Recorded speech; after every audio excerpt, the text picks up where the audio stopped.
ایسا حسین چہرہ اس سے پہلے میں نے کبھی نہیں دیکھا تھا۔ رات دیر تک میں اس پری پیکر کے بارے میں سوچتا رہا۔ بہت دیر سے مجھے نیند آئی تھی۔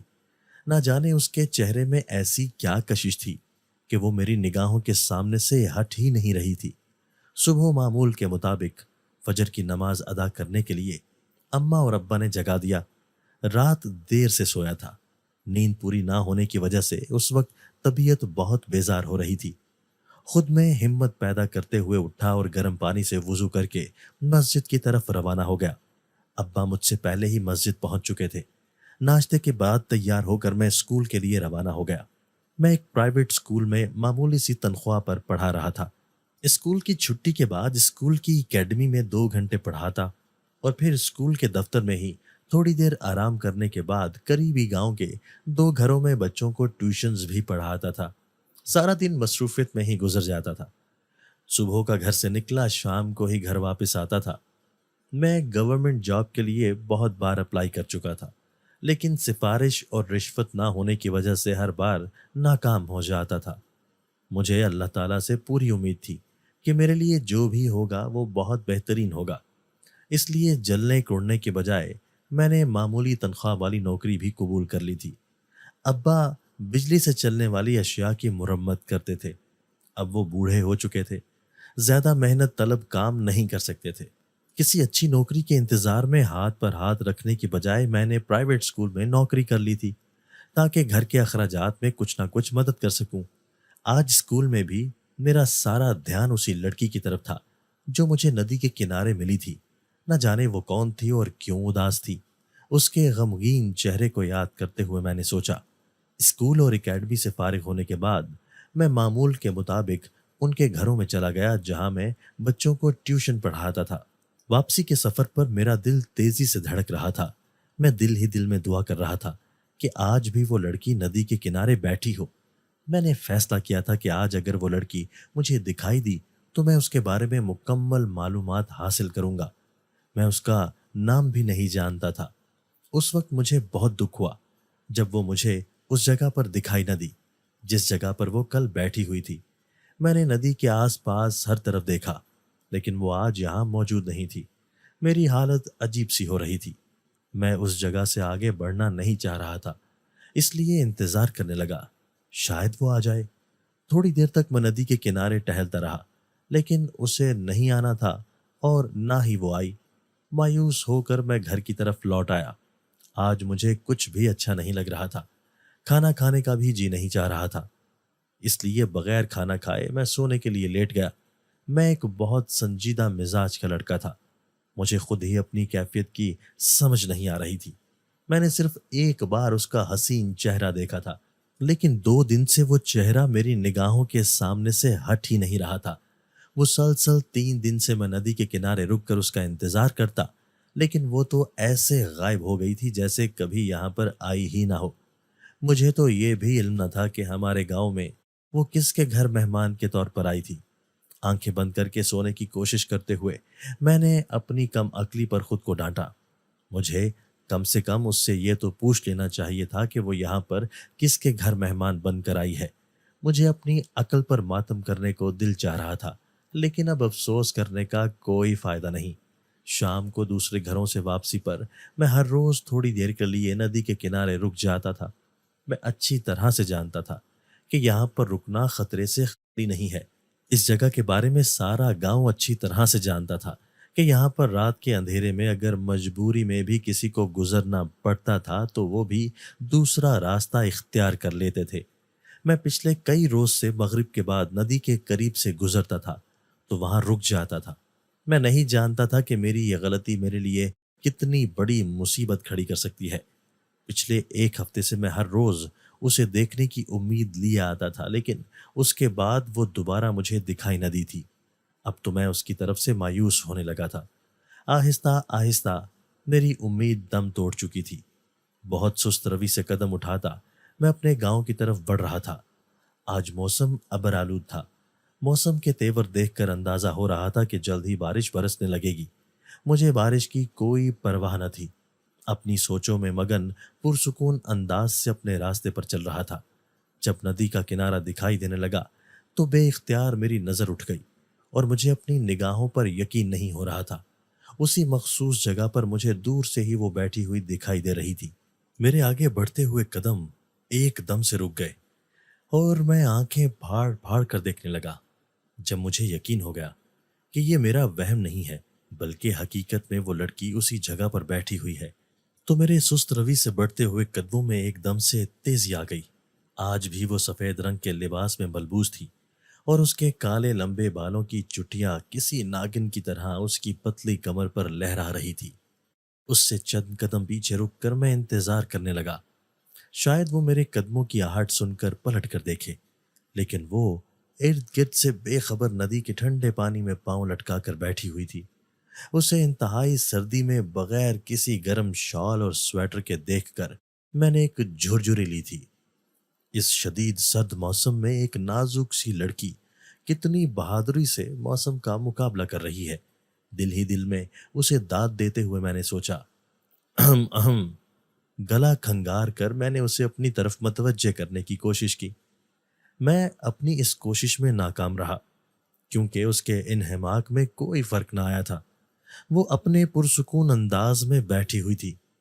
اس کی طرف سے کوئی رد عمل نہ پا کر میں بالکل اس کے قریب آ کھڑا ہو گیا۔ تم کہاں چلی گئی تھی؟ ہر روز اسی جگہ پر تمہارا انتظار کرتا تھا۔ اس کے قریب کھڑے ہو کر میں نے بے صبری سے پوچھا، آپ کیوں میرا انتظار کر رہے تھے؟ پانی میں موجود اپنے دونوں پاؤں کو ہلاتے ہوئے وہ مسلسل آسمان کی طرف کچھ دیکھ رہی تھی اور اسی مصروف انداز سے اس نے مجھ سے کہا کہ میں آپ کا انتظار کیوں کرتا تھا۔ مجھے اس سے ایسے ہی سوال کی توقع تھی۔ میرا خیال تھا کہ آپ دوبارہ یہاں پر ضرور آئیں گی، اس لیے میں یہاں پر آپ کا انتظار کرتا تھا۔ اس کے نظر انداز کرنے کو میں نے خاطر میں نہ لاتے ہوئے جواب دیا، آپ کو میرا انتظار نہیں کرنا چاہیے تھا۔ اس دن تو آپ مجھے یہ کہہ رہے تھے کہ یہ جگہ خطرے سے خالی نہیں ہے، مجھے یہاں پر رک کر میرا انتظار کیوں کرتے تھے؟ ٹکٹکی باندھ کر آسمان کی طرف دیکھتے ہوئے اس نے مجھ سے سوال کیا۔ مجھے خود پر کوئی اختیار نہیں تھا۔ میں اچھی طرح سے جانتا تھا کہ یہاں پر کسی مصیبت میں بھی گرفتار ہو سکتا ہوں، لیکن اس کے باوجود میں آپ کا انتظار کرتا تھا۔ انتہائی دھیمے لہجے میں نے اسے جواب دیا۔ اس نے رخ پھیر کر میری طرف دیکھا تو میں نگاہیں پلٹنا بھول گیا۔ انتہائی گوری رنگت پر سرخ آنکھیں اور ناک اس بات کی غمازی کر رہی تھی کہ وہ روتی رہی ہے یا سردی کی وجہ سے اس کا چہرہ سرخ ہو چکا ہے۔ اس کا یہ مترنم چہرہ اور سوگوار حسن مجھے بے خود کر گیا تھا۔ اس کے بالکل قریب کھڑے ہو کر اس کے حسین چہرے کو دیکھ کر میں سب کچھ بھول گیا تھا۔ وہ حیران نظروں سے میری طرف دیکھ رہی تھی اور میں اس کے حسن میں مکمل طور پر کھو چکا تھا۔ تمہیں اندھیرا پھیلنے سے پہلے ہی چلے جانا چاہیے، ایسا نہ ہو کہ تم کسی مصیبت میں گرفتار ہو جاؤ، اس نے انتہائی سرد لہجے سے کہا۔ میں تمہیں بھی یہی کہنا چاہتا ہوں کہ یہاں پر زیادہ دیر رکنا تمہارے لیے مناسب نہیں ہے۔ چلو اٹھو اور مجھے بتاؤ تم نے کہاں جانا ہے، میں تمہیں خود چھوڑ کر آتا ہوں۔ اس کا مشورہ اسی پر لوٹاتے ہوئے میں نے کہا، میں بہت اچھی طرح سے جانتی ہوں کہ میں نے کہاں جانا ہے اور کب جانا ہے۔ تم میرا انتظار مت کرو اور یہاں سے چلے جاؤ۔ ایک بار پھر اس نے بے رخی سے کہا، جب تک تم یہاں بیٹھی رہو گی میں کہیں نہیں جانے والا ہوں۔ ضدی انداز سے کہتا ہوا میں اس سے چند قدم پیچھے ہٹ کر زمین پر بیٹھ گیا۔ زمین پر بیٹھتے ہی مجھے انتہائی ٹھنڈک کا احساس ہوا اور مجھے اس پاگل لڑکی پر حیرت بھی ہوئی جو اس ٹھنڈے موسم میں ندی کے ٹھنڈے پانی سے کھیل رہی تھی۔ ایک نگاہ مجھ پر ڈال کر اس نے دوبارہ سامنے کی طرف دیکھنا شروع کر دیا۔ میں نے اس کی نگاہوں کا تعقب کیا لیکن مجھے تو کچھ بھی دکھائی نہ دیا۔ تمہیں میری بات سمجھ نہیں آ رہی۔ میری خاطر خود کو مصیبت میں مت ڈالو، مجھے ہر طرح کی مصیبتوں کا مقابلہ کرنا آتا ہے، تمہارے لیے مشکل نہ ہو جائے، اس نے انتہائی سخت لہجے سے کہا۔ مجھے اس کی کوئی پرواہ نہیں ہے کہ میں یہاں پر کسی مصیبت میں بھی مبتلا ہو سکتا ہوں۔ جب تک تم یہاں پر بیٹھی رہو گی میں بھی یہاں پر بیٹھا رہوں گا۔ اپنی بات پر زور دیتے ہوئے میں نے اڑیل انداز سے کہا، ایک تو مجھے تم جیسے لوگوں کی سمجھ نہیں آتی جو دوسروں کی زندگی میں خواہ مخواہ گھسنے کی کوشش کرتے ہیں۔ میں تمہیں جانتی بھی نہیں ہوں اور تم میرا دماغ کھانے کے لیے آ گئے ہو۔ یہاں پر میں سکون کی تلاش میں آئی ہوں کہ تم میرا سکون برباد کر رہے ہو۔ میری طرف دیکھتے ہوئے اس نے انتہائی غصیلے لہجے سے کہا، یہ سن کر کہ میری وجہ سے اس کا سکون برباد ہو رہا ہے۔ مجھے بہت افسوس ہوا۔ میں یہ نہیں چاہتا تھا کہ میری وجہ سے تمہارا سکون برباد ہو، لیکن میں اس خطرناک جگہ پر تمہیں اکیلے چھوڑ کر نہیں جا سکتا۔ پلیز میرے جذبات کو سمجھنے کی کوشش کرو۔ اپنی جگہ پر کھڑے ہو کر میں نے انتہائی بے بسی سے کہا، اگر تم میری بھلائی چاہتے ہو تو یہاں سے چلے جاؤ۔ میں اس وقت یہاں پر اکیلے کچھ وقت گزارنے کے لیے آئی تھی۔ تمہاری مداخلت مجھے بالکل بھی اچھی نہیں لگ رہی۔ میرے لہجے کی بے بسی کو محسوس کرتے ہوئے اس نے بھی نرم لہجے سے کہا۔ نہ چاہتے ہوئے بھی مجھے اسے یہاں ہی چھوڑنا پڑا۔ اس کے رویے پر مجھے بہت حیرت ہو رہی تھی، اور میں حیران بھی ہوتا تھا کہ ایک نازک سی لڑکی اتنی بہادر کیسے ہو سکتی ہے۔ تنہا اس وقت میں نے کسی مرد کو بھی اس ندی کے کنارے سے بھی گزرتے ہوئے نہ دیکھا تھا۔ دل ہی دل میں اس کی بہادری کا قائل ہو چکا تھا۔ گاؤں کے راستے کی طرف بڑھتے ہوئے میں اسی کے بارے میں سوچ رہا تھا۔ چند قدم آگے جا کر میں نے پیچھے مڑ کر دیکھا تو اس دن کی طرح وہ آج بھی موجود نہیں تھی، لیکن حیرت کی بات تو یہ تھی کہ وہ اچانک ہی نہ جانے کس طرف غائب ہو جاتی ہے۔ کندھے اچکاتے ہوئے میں آگے بڑھنے لگا۔ اگر وہ کل بھی یہیں مجھے ملی تو میں اس سے ضرور پوچھوں گا کہ وہ کہاں پر رہتی ہے۔ مجھے اس کے بارے میں علم ہونا چاہیے کہ وہ کہاں سے آئی ہے۔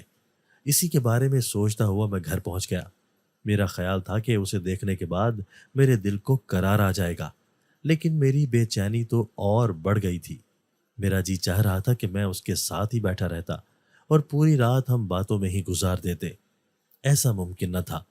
رات خوابوں میں بھی میں اس کے ساتھ ہی ہوا میں اڑتا پھرتا رہا۔ مجھے خود بھی اپنی کیفیت کی سمجھ نہ آ رہی تھی۔ دل چاہتا تھا کہ وہ ہر وقت سامنے بیٹھی رہے، لیکن میں اس کا نام تک بھی نہ جانتا تھا۔ معمول کے مطابق زندگی رواں دواں تھی۔ اب وہ ہر روز ندی کے کنارے مجھ سے ملتی، لیکن آج تک اس کے بارے میں کچھ بھی نہ جان سکا تھا۔ تم کہاں سے آئی ہو؟ ایک دن میں نے اچانک ہی اس سے پوچھ لیا۔ کیا مطلب کہاں سے آئی ہوں؟ تمہیں بتایا تھا کہ میں یہاں پر مہمان ہوں۔ اس نے حیران ہوتے ہوئے کہا، یہ تو میں جانتا ہوں کہ تم ہمارے گاؤں میں مہمان ہو، لیکن میں تم سے یہ پوچھ رہا ہوں کہ تم کہاں سے آئی ہو، یعنی کہ اس ملک کے کس علاقے سے آئی ہو۔ ایک ایک لفظ زور دیتے ہوئے میں نے کہا تاکہ اسے میری بات کا مطلب سمجھ آ جائے۔ تم نے میرے آبائی گھر جانا ہے، میرے بارے میں معلومات حاصل کرنی ہے۔ میری بات کا جواب دینے کے بجائے اس نے سنجیدہ نگاہوں سے میری طرف دیکھتے ہوئے پوچھا، ایک تو مجھے تمہاری سمجھ نہیں آتی کہ تم کیا چاہتی ہو۔ میں نے ایسی کون سی بات کر دی ہے جس سے تمہیں یہ اندازہ ہوا کہ میں تمہارے بارے میں معلومات حاصل کرنا چاہتا ہوں؟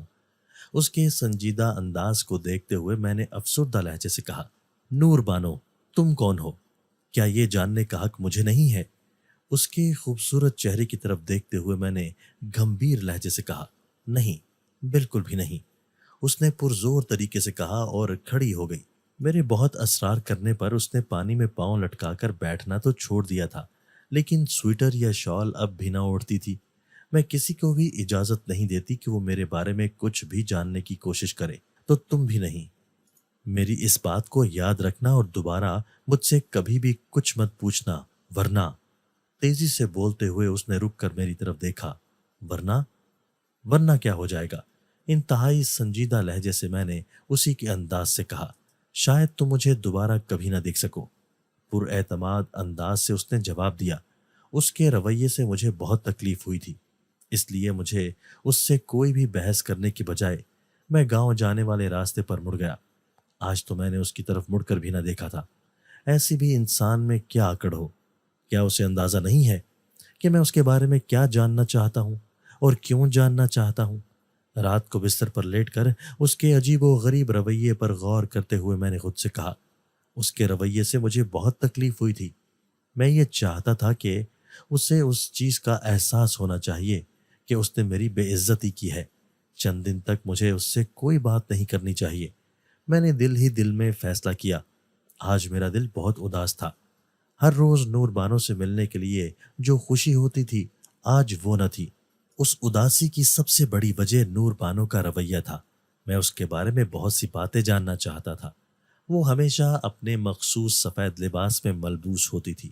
سرخ آنکھیں اور رویا ہوا متورم چہرہ اس بات کی غمازی کرتا تھا کہ وہ نہ صرف روتی رہی ہے بلکہ بہت اداس بھی ہے۔ میں اس کی ہر اداسی دور کرنا چاہتا تھا، لیکن وہ تھی کہ کسی بات کا جواب دینا بھی پسند نہ کرتی تھی۔ رات بہت دیر سے نیند آئی تھی۔ دن کو بھی اپنے کام کے دوران بار بار میرا ذہن نور بانو کی طرف ہی بھٹک جاتا تھا۔ میں جتنا اس کے خیالات سے پیچھا چھڑانے کی کوشش کرتا، وہ اور شدت سے میرے ذہن پر چھانے لگی۔ آج پھر وہ اپنی مخصوص جگہ پر بیٹھی ہوئی دور سے ہی دکھائی دے رہی تھی۔ وہ ایک ہی طرح کے سفید لباس میں دور سے ہی پہچانی جا رہی تھی۔ اس کے پاس پہنچ کر میں نے اونچی آواز سے سلام کیا اور اس سے چند قدم کے فاصلے پر ٹھنڈی زمین پر ہی بیٹھ گیا۔ ناراضگی کے اظہار کے لیے میں نے اس سے اس کی صحت کے بارے میں بھی نہ پوچھا اور خاموشی سے سر جھکا کر بیٹھ گیا۔ آج تم بہت اداس لگ رہے ہو، سب خیریت تو ہے نا؟ میری خاموشی کو محسوس کرتے ہوئے اس نے بولنے میں پہل کی۔ میں اداس نہیں، سر جھکائے میں نے مختصر جواب دیا۔ آج تم بہت خاموش ہو، اس خاموشی کی کوئی نہ کوئی وجہ تو ضرور ہوگی۔ نور بانو نے میری خاموشی کی وجہ جاننے کی کوشش کی۔ یہی تو میں چاہتا ہوں، تم نے مجھے اپنے بارے میں کچھ بتایا ہے؟ تم مجھے اس قابل نہیں سمجھتی کہ مجھے اپنے بارے میں کچھ بتاؤ؟ تو میرا خیال ہے کہ میں اس قابل بھی نہیں ہوں کہ میں تمہیں اپنے کسی مسئلے یا پریشانی کے بارے میں بتاؤں۔ انتہائی سرد لہجے سے میں نے جواب دیا۔ اچھا، تو اب میں سمجھی کہ تمہارا چہرہ یوں کیوں لٹکا ہوا ہے۔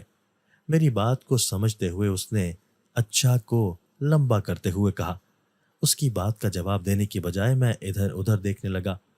تم میرے بارے میں کیا جاننا چاہتے ہو؟ سب کچھ تو بتا دیا ہے۔ ایک لمبا سانس لیتے ہوئے اس نے دکھ بھرے انداز سے کہا۔ میں کون ہوتا ہوں تمہارے بارے میں کچھ پوچھنے والا یا کچھ جاننے والا؟ ہونٹ بھینچتے ہوئے میں نے اس کی طرف دیکھتے ہوئے کہا، ارے بابا، تم مجھ سے کیوں ناراض ہو گئے ہو؟ جیسے میں نے تم پر کوئی ظلم کا پہاڑ توڑ دیا ہو، اس نے شوق انداز سے کہا اور مسکرا بھی رہی تھی۔ میں نے پہلی بار اسے مسکراتے ہوئے دیکھا تھا۔ اس کے سوگوار چہرے پر مسکراہٹ بہت بھلی لگ رہی تھی۔ چند لمحوں تک تو میں اس کی سحر انگیز مسکراہٹ میں کھو گیا تھا۔ اچھا، تو تم میرے بارے میں کیا جاننا چاہتے ہو؟ شرارتی لہجے سے اس نے پوچھا۔ میں تمہارے بارے میں سب کچھ جاننا چاہتا ہوں۔ تم کون ہو، کہاں سے آئی ہو، سب سے خاص بات کہ میں تمہاری اس اداسی کی وجہ جاننا چاہتا ہوں۔ ایک ہی سانس میں نے بہت سارے سوال کر دیے۔ آرام سے، تمہیں اتنی جلدی کس بات کی ہے؟ ہاتھ کے اشارے سے اس نے مجھے روکتے ہوئے کہا۔ کیا تمہارے لیے یہ کافی نہیں ہے کہ میں نور بانو ہوں؟ ایک لمبا سانس لیتے ہوئے اس نے پوچھا۔ اس کی بات سن کر مجھے غصہ آ گیا تھا اور میں نے بالکل خاموشی اختیار کر لی۔ اگر تم اصرار کر رہے ہو تو میں تمہیں بتا دیتی ہوں کہ میں نور بانو اپنے ماں باپ کی اکلوتی بیٹی ہوں۔ شاید اسے اندازہ ہو چکا تھا کہ مجھے غصہ آ گیا ہے، اس لیے اس نے اپنے بارے میں بتانا شروع کر دیا۔ میں پوری توجہ سے اس کی باتیں سننے لگا۔ میرے بابا اپنے قبیلے کے سردار ہیں۔ بچپن سے لے کر آج تک عشق ایسی نہیں ہوگی جو میرے والدین نے پوری نہ کی ہو۔ انتہائی محبتوں کے درمیان میں پلی بڑھی ہوں۔ لیکن اپنے بارے میں بتاتے بتاتے وہ ایک دم رک گئی۔ اس کی آواز بھیگنے لگی تھی۔ لیکن کیا ہوا؟ تم رک کیوں گئی ہو؟ میں نے بے صبری سے پوچھا۔ میرے بابا قبیلے کے سردار ہیں، لیکن وہ میرے لیے خوشیاں نہیں خرید سکے۔ قدرت کے سامنے وہ بے بس ہو گئے۔ انتہائی دکھی لہجے سے اس نے کہا۔ اس کی خوبصورت آنکھوں سے موتیوں کی طرح آنسو بہنے لگے۔ ایسا کیا ہو چکا ہے جس نے تمہارے ہونٹوں کی ہنسی بھی چھین لی ہے؟ اس کے چہرے کی اداسی کو مد نظر رکھتے ہوئے میں نے سوال کیا۔ جب میں جوان ہوئی تو ہمارے علاقے کے رسم و رواج کے مطابق بابا کے چھوٹے بھائی کے بیٹے اون سے میرا رشتہ جوڑ دیا گیا۔ اون ہمارے قبیلے کا سب سے بہادر اور خوبصورت نوجوان تھا۔ اس کے ساتھ رشتہ جڑ جانے پر مجھے اپنی قسمت پر ناز ہو رہا تھا۔ شاید ہی کوئی ایسی لڑکی ہو جو اون کو پسند نہ کرتی ہو، لیکن اللہ تعالیٰ نے اسے میرے نصیب میں لکھ دیا تھا۔ اون کے بارے میں اس کی پسندیدگی جان کر میرا دل بے ترتیبی سے زور زور سے دھڑکنے لگا تھا۔ میں سوچ بھی نہیں سکتا تھا کہ وہ کسی اور کو بھی پسند کر سکتی ہے۔ میری کیفیت سے بے خبر وہ بول رہی تھی۔ میں نہیں جانتی تھی کہ اللہ تعالیٰ نے میرے نصیب میں کیا لکھا ہے۔ بہت جلد ہی ہم دونوں کی شادی ہو گئی۔ ماضی کے دھندلکوں میں کھوئے ہوئے اس نے میرے سر پر دھماکہ کر دیا۔ کیا تم شادی شدہ ہو؟ ہاتھ کے اشارے سے اسے مزید بولنے سے روکتے ہوئے میں نے حیرت سے پوچھا۔ یہ جان کر کے وہ شادی شدہ ہے، میرے دل میں تو میری حسرتوں کی قبر ہی بن گئی تھی۔ بہت دھوم دھام سے ہماری شادی کی گئی، لیکن میں نہ جانتی تھی کہ میرے نصیب میں کیا لکھا ہوا ہے۔ میرے دل کی حالت سے بے خبر وہ اپنی سنائی جا رہی تھی۔ ہماری شادی کو چند مہینے ہی گزرے تھے کہ سب کچھ ختم ہو گیا اور وہ پھوٹ پھوٹ کر رونے لگی۔ اس کے رونے پر میں پریشان ہو گیا، سمجھ نہ آ رہی تھی کہ اسے کیسے چپ کراؤں۔ میرے دل کی حالت بہت عجیب ہو رہی تھی۔ وہ بالکل میرے سامنے بیٹھی ہوئی تھی، لیکن مجھے خود سے بہت دور محسوس ہو رہی تھی۔ تم رو کیوں رہی ہو؟ پلیز رونا بند کر دو، تمہارے رونے سے مجھے تکلیف ہو رہی ہے، اسے تسلی دیتے ہوئے میں نے کہا۔ ہچکیاں لیتے ہوئے وہ خود کو کنٹرول کرنے کی کوشش کر رہی تھی۔ مجھے اب تک سمجھ نہیں آئی کہ تمہارے اداس ہونے یا رونے کی کیا وجہ ہے۔ شادی شدہ زندگی میں بہت سے مسائل آتے رہتے ہیں جن کا مقابلہ کرنا مشکل محسوس ہوتا ہے، لیکن اس کا مطلب یہ نہیں ہوتا کہ انسان زندگی میں جینے کی امید ہی چھوڑ دے۔ آنسوؤں سے بھیگے ہوئے چہرے کی طرف دیکھتے ہوئے میں نے کہا، تم ٹھیک کہہ رہے ہو، لیکن شاید تم جانتے نہیں ہو کہ قسمت نے میرے ساتھ کیا کھیل کھیلا ہے۔ آنسو سے بھری ہوئی نگاہوں سے میری طرف دیکھتے ہوئے اس نے کہا۔ اس کے لہجے میں افسردگی اور دکھ محسوس کیا جا سکتا تھا۔ ہماری شادی کو صرف 3 ماہ ہوئے تھے جب خاندانی دشمنی کے نتیجے میں اون کو قتل کر دیا گیا۔ یہ کہتے ہوئے اس نے دکھ سے آنکھیں بند کر لیں۔ اس کے خامند کے مر جانے کا سن کر مجھے شدید جھٹکا لگا تھا۔ کچھ لمحوں تک تو مجھے سمجھ ہی نہ آئی کہ مجھے کیا کہنا چاہیے۔ سر گود میں رکھ کر وہ شدت سے رو رہی تھی۔ اگر تمہارے رونے سے تمہارے سارے مسئلے حل ہو جاتے ہیں تو پھر میں تمہیں رونے سے منع نہیں کروں گا۔ شدت سے اسے روتے ہوئے دیکھ کر میں نے کہا، میں رونے کے علاوہ اور کیا کر سکتی ہوں؟ سر اٹھا کر اس نے روتے ہوئے پوچھا، یہ بات تم نے بالکل ٹھیک کہی ہے کہ رونے کے سوا تم کیا کر سکتی ہو؟ کتنا عرصہ ہوا ہے تمہیں بیوہ ہوئے؟ اس کو بھلانے کی خاطر میں نے جلدی سے پوچھا۔ 1 سال گزر چکا ہے، حیران ہوتے ہوئے اس نے جواب دیا۔ نور بانو، ایک بات میری یاد رکھنا، زندگی صرف ایک بار ملتی ہے۔ ایک شخص کے نہ ہونے سے زندگی کبھی رک نہیں جاتی۔ مجھے یہ جان کر بہت افسوس ہوا کہ تمہاری شادی شدہ زندگی بہت اداس اور ویران ہو چکی ہے۔ اب کیا ساری زندگی تم ایسے ہی گزار دو گی؟ اسے سمجھاتے ہوئے میں نے سوال کیا۔ میں نہیں جانتی کہ مجھے کیا کرنا چاہیے۔ میرے والدین میرے دکھ میں وقت سے پہلے ہی بڑھاپے کا شکار ہو رہے ہیں۔ نور بانو نے بے بسی سے کہا، ہماری قسمت میں جو کچھ ہوتا ہے وہ اللہ تعالیٰ کی مرضی سے ہی ہوتا ہے۔ تمہیں چاہیے کہ اب تم زندگی میں اسی مقام پر ٹھہرنے کی بجائے آگے بڑھ جاؤ، اسی میں تمہاری بھلائی ہے۔ میرے کہنے پر اس نے آنکھیں اٹھا کر میری طرف دیکھا۔ اس میں حیران ہونے والی کوئی بات نہیں ہے، اور میں تم سے کوئی انہونی بات نہیں کر رہا۔ جب بھی تم نے زندگی میں آگے بڑھنے کا فیصلہ کیا، مجھے اپنا منتظر پاؤ گی۔ انتہائی سنجیدہ انداز سے میں نے اظہار محبت کر دیا۔ وہ منہ کھولے ہونکوں کی طرح میری طرف دیکھ رہی تھی۔ ایسے کیا دیکھ رہی ہو؟ اس کی آنکھوں کے سامنے ہوا میں ہاتھ لہراتے ہوئے میں نے پوچھا۔ مجھے تمہاری بات پر یقین نہیں آ رہا۔ دائیں بائیں گردن ہلاتے ہوئے اس نے کہا، اس میں یقین نہ کرنے والی کون سی بات ہے؟ تم جب چاہو گی میں اپنے گھر والوں کو تمہارے گھر رشتہ لینے بھیج دوں گا۔ میرے والدین کو میری پسند پر کوئی اعتراض نہیں ہوگا۔ اس کی حیرانگی دور کرنے کی کوشش کرتے ہوئے میں نے کہا، تمہیں میرے بارے میں زیادہ سوچنے کی ضرورت نہیں ہے۔ میں زندگی کے جس مقام پر کھڑی ہوں اس سے آگے بڑھنا ہی نہیں چاہتی۔ تمہارے لیے یہی بہتر ہوگا کہ میرا انتظار مت کرنا، تمہارے ہاتھ کچھ نہیں آئے گا۔ میری محبت کا جواب محبت سے دینے کی بجائے اس نے مجھے ٹھکرا دیا تھا۔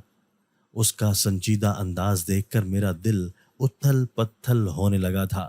میں تو اس کے بغیر زندگی گزارنے کا سوچ بھی نہیں سکتا تھا۔ ان چند دنوں میں اس کے ساتھ پوری زندگی گزارنے کے خواب دیکھنے لگا تھا، لیکن وہ اچھی لڑکی تھی، ایک مرے ہوئے شخص کے لیے مجھے ٹھکرا رہی تھی۔ میری بات سمجھنے کی کوشش کرو، میں تمہارے بارے میں بہت سنجیدہ ہوں۔ اپنی بات پر زور دیتے ہوئے میں نے کہا، تم کیا سمجھ رہے ہو کہ میں تمہارے ساتھ مذاق کر رہی ہوں؟ میں بھی بہت سنجیدہ ہوں۔ تمہارے لیے بہتر یہ ہے کہ ابھی اور اسی وقت یہاں سے چلے جاؤ، اس نے انتہائی ترش لہجے سے کہا، اور دوبارہ گھٹنوں کے گرد بازو لپیٹ کر سر گود میں رکھ لیا۔ یہ اس بات کا اشارہ تھا کہ وہ مجھ سے مزید کوئی بات نہیں کرنا چاہتی۔ اس کا انکار سن کر مجھے بہت تکلیف ہو رہی تھی۔ میرا دل ڈوب کر بار بار ابھر رہا تھا۔ نہ چاہتے ہوئے بھی میں اپنی جگہ سے اٹھا اور اپنے راستے کی طرف قدم بڑھا دیے۔ چند قدم آگے بڑھنے کے بعد اچانک ہی میں نے پیچھے مڑ کر دیکھا تو خوف کے مارے میرے قدم جم گئے اور آنکھیں پتھرا گئیں۔ نور بانو جس جگہ پر بیٹھی تھی اس جگہ پر اب کوئی عجیب و غریب مخلوق بیٹھی ہوئی تھی، جس کے لمبے کالے بال اس کے چاروں طرف پھیلے ہوئے تھے۔ دیکھتے ہی دیکھتے وہ کالا سایہ میری آنکھوں کے سامنے سے اوجھل ہو گیا۔ نور بانو نہ جانے کہاں چلی گئی تھی، مجھے اس کی فکر ہو رہی تھی۔ یہ تو میں اچھی طرح سے جانتا تھا کہ اس ندی کے کنارے پر جنات بھی بستے ہیں۔ خیر کرنا نور بانو کسی مصیبت میں نہ ہو۔ چاروں اطراف میں نے اسے متلاشی نگاہوں سے دیکھتے ہوئے دل ہی دل میں دعا مانگی۔ خوف کے مارے میرا سارا جسم تھر تھر کانپ رہا تھا، قدم ڈگمگا رہے تھے۔ دل ہی دل میں نور بانو کی خیریت کی دعا مانگتے ہوئے میں آگے بڑھنے لگا، لیکن اسے زمین کھا گئی تھی یا آسمان نگل گیا تھا، وہ کہیں بھی دکھائی نہیں دے رہی تھی۔ پوری رات بستر پر کروٹیں بدلتے ہی گزر گئی۔ میں نے خوابوں میں اپنی دنیا اس کے ساتھ بسا لی تھی۔ میں نے فیصلہ کر لیا تھا کہ میں اسے اپنی دلی کیفیت سے آگاہ کروں گا، اسے سب کچھ سچ سچ بتاؤں گا کہ میں اس کے بغیر نہیں رہ سکتا۔ میں نے فیصلہ کر لیا تھا اسے دو ٹوک بات کرنے کا۔ اب میں اس وقت کا انتظار کرنے لگا جب اس سے ملاقات ہوگی۔ شام کو واپسی پر مجھے حیرت کا ایک اور شدید جھٹکا لگا، کیونکہ وہ اپنی مخصوص جگہ پر نہیں تھی۔ جگہ کو دیکھ کر میرا دل بے چینی سے دھڑکنے لگا۔ میں نے آج اس سے دو ٹوک بات کرنے کا فیصلہ کیا تھا۔ اس کے نہ آنے پر مجھے بہت تکلیف ہو رہی تھی۔ میں سوچ بھی نہیں سکتا تھا کہ میں کسی لڑکی کے عشق میں اس حد تک گرفتار ہو جاؤں گا کہ میری رات کی نیند اور سکون سب برباد ہو جائے گا۔ بہت دیر تک اسی جگہ پر ٹہلتا رہا اور انتظار کرتا رہا۔ اندھیرا چھا جانے کے بعد میں مایوس ہو گیا اور گھر کی طرف چل پڑا۔ آگے بڑھتے ہوئے میں بار بار پیچھے مڑ کر دیکھ رہا تھا۔ میری بے چینی اور بے قراری کو گھر والے بھی محسوس کر رہے تھے۔ ابا مجھ سے کئی بار پوچھ چکے تھے کہ مجھے کوئی پریشانی یا مسئلہ تو نہیں ہے۔ رات کے نہ جانے کون سے پہر مجھے نیند آ گئی۔ ابھی سوئے ہوئے تھوڑی ہی دیر ہوئی تھی کہ ہڑبڑا کر اٹھ بیٹھا۔ وہ خواب میں مجھے اپنی طرف بلا رہی تھی۔ ہمیشہ اداسی میں ڈوبا ہوا اس کا چہرہ اس وقت بہت خوش دکھائی دے رہا تھا۔ میرے قریب جانے پر اچانک ہی اس کا روپ بدل گیا۔ اس خوبصورت لڑکی کی جگہ ایک انتہائی ڈراؤنی اور خوفناک شکل والی عورت نے لے لی تھی۔ حیرت کی بات تو یہ تھی کہ اس کے بازو کے ساتھ چھوٹے چھوٹے بے شمار ہاتھ جڑے ہوئے تھے اور مسلسل حرکت کر رہے تھے۔ اچانک ہی ان ہاتھوں نے مجھ پر حملہ کر دیا۔ اس سے پہلے کہ میں زخمی ہوتا یا مجھے کوئی تکلیف ہوتی، میری آنکھ کھل گئی۔ مجھے کچھ سمجھ نہیں آ رہی تھی کہ میرے ساتھ کیا ہو رہا ہے۔ روٹین کے مطابق میں اپنے سب فرائض ادا کر رہا تھا۔ ہر روز شام سے پہلے ندی کے کنارے پر پہنچ جاتا اور اس بے وفا کا انتظار کرتا۔ ایک ہفتے سے زیادہ دن گزر چکے تھے، لیکن وہ دوبارہ مجھے نہ ملی تھی۔ میری حالت بہت خراب ہو گئی تھی۔ گھر والے بہت پریشان تھے کہ مجھے کیا ہو گیا ہے۔ اگر میں اس کے بارے میں جانتا کہ وہ کہاں رہتی ہے تو پھر مجھے کوئی مسئلہ نہ تھا۔ اماں ابا کو اس کے گھر بھیج دیتا، لیکن میں تو اس کے بارے میں کچھ بھی نہیں جانتا تھا۔ آج صبح سے ہی موسم ابر آلود تھا اور ہوائیں چل رہی تھیں۔ بچوں کو ٹیوشن پڑھا کر فارغ ہوا تو آج معمول سے زیادہ اندھیرا محسوس ہوا۔ ندی کے کنارے اس مخصوص جگہ پر پہنچ کر میں زمین پر چوکڑی لگا کر بیٹھ گیا۔ مجھے خود سمجھ نہیں آ رہی تھی کہ میں اس جگہ پر کیوں بیٹھ گیا ہوں۔ نور بانو تم کہاں چلی گئی ہو؟ کیا تمہیں میری حالت کا ذرا بھی احساس نہیں؟ افسوس بھرے انداز میں خود کلامی کرتے ہوئے میں نے کہا۔ چند آنسو میری آنکھوں سے لڑک کر چہرے پر پھیل گئے تھے۔ اس سے پہلے کہ میں آنسو پہنچ کر اپنی راہ لیتا، وہ نہ جانے کہاں سے ایک دم سے میرے سامنے آ گئی تھی۔ اچانک سے اسے اپنے سامنے دیکھ کر میری حیرت کی انتہا نہ رہی۔ تم کہاں گئی تھی؟ حیران ہوتے ہوئے میں نے پوچھا۔ تمہیں زیادہ حیران ہونے کی ضرورت نہیں ہے، بلکہ حقیقت کے بارے میں جاننے کی ضرورت ہے۔ میرے سوال کو نظر انداز کرتے ہوئے اس نے ذومانی انداز سے کہا۔ مجھے تمہاری بات سمجھ نہیں آئی، تم کیا کہنا چاہتی ہو؟ کھل کر کہو۔ اس کے ذومانی الفاظ کو نہ سمجھتے ہوئے میں نے سنجیدہ انداز سے کہا۔ میں نے تم سے کہا تھا نا کہ تمہیں میرا انتظار کرنے کی ضرورت نہیں ہے۔ میری زندگی میں تمہاری کوئی جگہ نہیں، اس کے باوجود تم ہر روز اس جگہ پر میرا انتظار کرتے ہو۔ بات کرتے ہوئے وہ رک گئی اور آنکھیں اٹھا کر میری طرف دیکھنے لگی۔ رک کیوں گئی ہو؟ اپنی بات پوری کرو۔